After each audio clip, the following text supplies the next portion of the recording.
Hello, I'm Maciej Mikos and you're watching News in Depth. Armenia has skipped the Collective Security Treaty Organization summit for the second year in a row. Has Yerevan abandoned the organization for good, or does it want to exercise some pressure on Russia, whom it blames for not helping the country during the last conflict over Nagorno-Karabakh with Azerbaijan? And we'll talk about it with our very own Diana Skaya. Good afternoon, Diana. Good afternoon, Maciej. So happy to be here with you.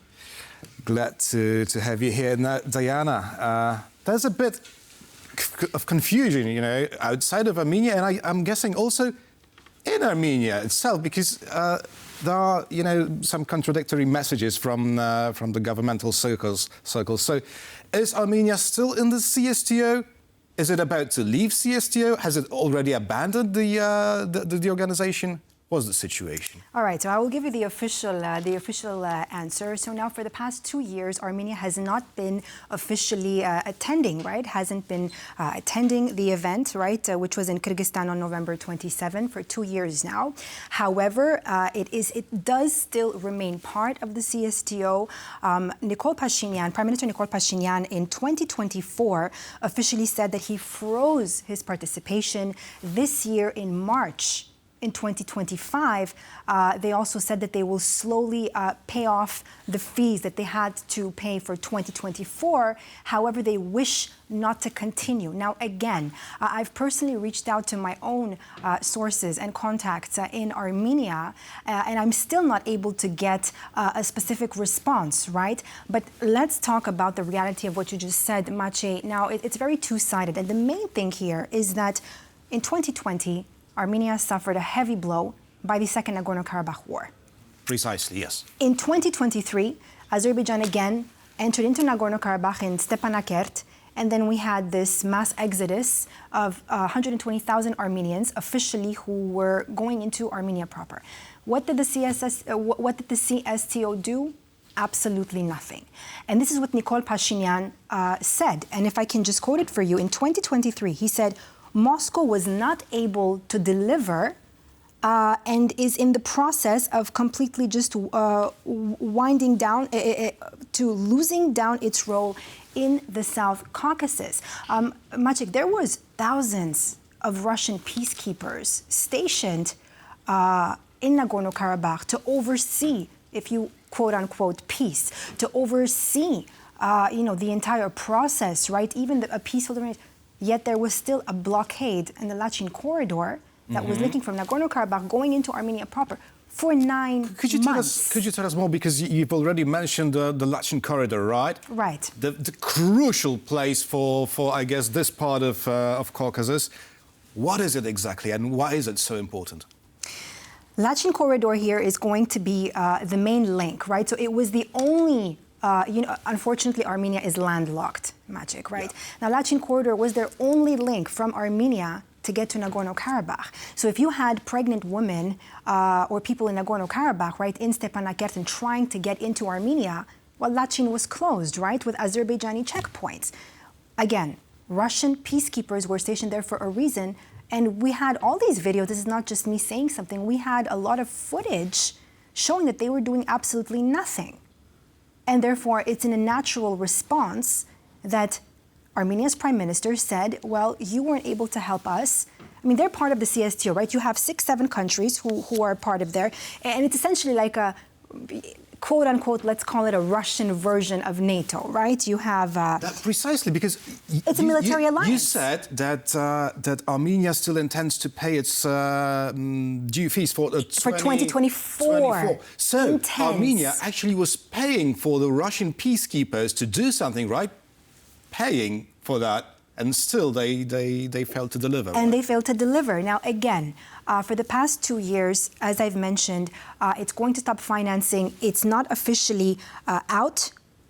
It still remains a member state of the CSTO, but has frozen its participation in the CSTO bloc. This is the official version that we have in the Armenian press that I've spoken to my contacts who have also confirmed this. But now also, Maciej, I want to go back to, if we just go back into last year, for instance, at the CSTO. And here we have, Belarusian, president or dictator, if this is, how we can call him, and he's calling out Armenia, right? Because Nikol Pashinyan also has said, and I do believe, I will give it to you, that we might have... Let's listen. Let's listen Listen to the man himself. You see, I didn't even pay attention to it. I don't even want to talk about it. The position of Armenia. What kind of policy is that? Who needs Armenians besides us? No one needs them. They should develop their economy and focus on what they have. France? Macron? Tomorrow Macron will be gone, and everyone will forget about Armenia. No, Diana. Here's a crucial question. Who needs Armenians besides us? Because apparently Alexander Lukashenko is not interested in spending his holidays in Armenia. But Armenia has something to offer, right? Well, Maciek, Armenia, first of all, in the past few years has grown closer and closer to the West, has grown closer and closer to Europe, right? For the past couple of years now, you've seen Armenia's foreign ministry attend the Warsaw Security Forum. You've had also, just a couple of weeks ago, most recently, Armenia bidding in for the beginning in the process for the EU, right? And I mean, also, we're also seeing a peace process. What was important here for Armenia is following the war, and of course it's a very difficult, a difficult step for Armenia to take. After decades of not conflict, Maciej, we're talking about deadly conflict. And they're finally taking this step, and they signed I won't call it a peace agreement, but they signed a peace declaration in August at the White House between Azerbaijan's President Ilham Aliyev, Armenian Prime Minister Nikol Pashinyan, and Donald Trump, who said now that the Zangezur Corridor in Armenia will be renamed the TRIP, so the Trump Route for International Peace and Prosperity, that will essentially link the entire South Caucasus. And what we're hearing Lukashenko say there, who needs Armenia? First of all, this is very much, I believe, Moscow talking. This is Moscow talking. This is Moscow talking. Is Moscow possibly believing that is losing the South Caucasus? Well, I mean, we still have around 10,000 Russian troops stationed in Gyumri, in Armenia. Nikol Pashinyan asked before that, years back, we had Russian border guards, Maciej, arriving, patrolling the airport and being there, you know, checking your passports. Russian border guards, not Armenian. I was quite shocked myself when I went to Armenia. But Maciej, the point is they want, you know, when you ask them, what is their point, right? And maybe we could see it as, why is it not, for us to understand it easier, why is Armenia, you know, does not want to be part of the CSTO, is still staying there, however, it's not officially departing, right? Well, on one end, let's be honest, it wants to get closer ties to the West, and we have been seeing this over the last few years. But Maciej, you tell me, how could it fully? Russia has been a major influencer. So Armenia is de facto partially occupied by Russia. You know, I like how you said that. Honestly, these are strong words, but I like how you said that. I do like how you said that, but you know, we were years under Russian control, right? Let's not forget a huge Armenian diaspora that lives in Russia. You know, Russian money was flowing into Armenia. Maciej, until today, in school, up to 16 years old, you are still obligated to learn Russian in school. So you very much still see this Russian / Soviet influence, right? So in a way, it can't be a one-shot deal where the Armenian government is just going to, in a way, snap out of CSTO completely. What about Russian media and propaganda? I mean, because, you know, Azerbaijan decided to cut it short, right? Now, Armenians are also prepared to act, you know, so decisively against Moscow. What can Armenia do, Maciej? It's such a landlocked country. What can Armenia do? Now, if something, you know what Armenia says, if another conflict were to erupt in Armenia again, the United States, Maciej, is too far. Western partners are too far, right? Azerbaijan has very strong ally Turkey, right, next door, right? You also have Iran, you have Georgia. And one thing I want to show here of what Armenia's goal is the crossroads of peace. And this is what they're trying to achieve. And we have that map here that I believe the studio has prepared. And this is what changes that Armenia for itself wants to achieve with new borders and new roads, including Mach, you've heard about this in August, the Trump route for international peace and prosperity that essentially would also open borders and connect Azerbaijan going through that Zangezur corridor, through the Trip corridor, and into Azerbaijan's exclave to Nakhichevan, which would then connect to Kars in Turkey, and then you would have everything, all this, transport going into, of course, eventually Europe, Asia, and so on. So it's definitely it's a difficult scenario, but I mean, like I said, it's a major realignment, but Yerevan is a little bit almost as if lingering, could it be possible, lingering fear?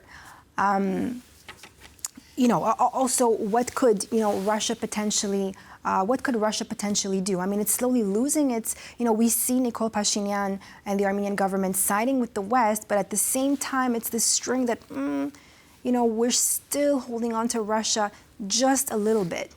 And I mean, logically, what can Armenia do? This is why, now this push for peace. And this but is there no, political will within NATO, to invite Armenia to join the alliance? Well, I think at this point, inviting Armenia to join, to join NATO is going to be a little bit difficult and not really in NATO's interest. I mean, Armenia needs, of course, we're talking about, first of all, the process of getting into the European Union, reforms, many political reforms.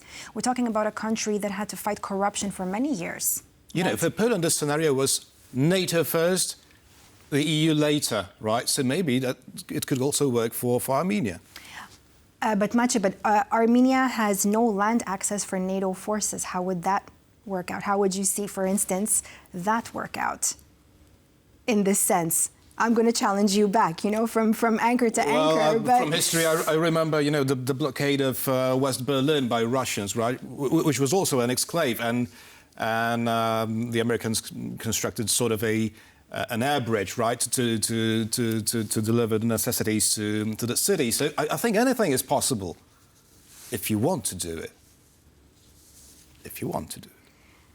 I don't see it as a bad thing. We're already seeing many different reforms inside Armenia itself, different changes, right? Let's not forget, might be possible. There's an election that's going to take place in 2026. Right.